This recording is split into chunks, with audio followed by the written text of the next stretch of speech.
Bonjour à tous, bienvenue dans le podcast Un jour une astuce proposé par Medicite en partenariat avec Alpen Éditions. Aujourd'hui, nous allons parler du thé. Le théier, de son nom latin Camellia sinensis, est une espèce d'arbuste de la famille des théacées. C'est un arbre à feuilles persistantes pouvant atteindre à l'état sauvage de 10 à 15 mètres de haut et parfois même au-delà pour certaines variétés. Il pousse sur des sols acides entre 1000 et 2000 mètres d'altitude sous un climat chaud et humide.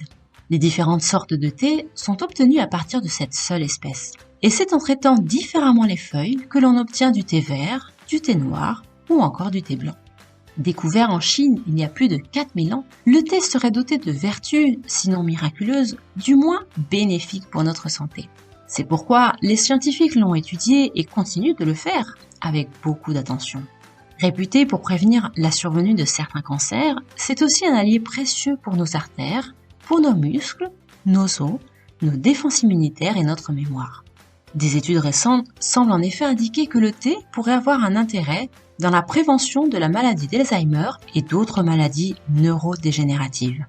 Alors, si vous cultiviez votre théier, eh bien oui, c'est possible, car cet arbuste vit très bien sous nos climats. Il supporte le froid jusqu'à moins 15 degrés et accepte le soleil tamisé ou une ombre légère.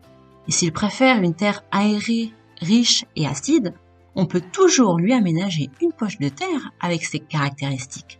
Bien sûr, ne vous attendez pas à avoir un arbre comme il en pousse à l'état sauvage. Le thé a encore de nombreuses vertus.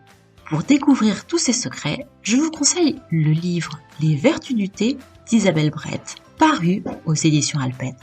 Quant à moi, je vous donne rendez-vous demain pour une nouvelle astuce.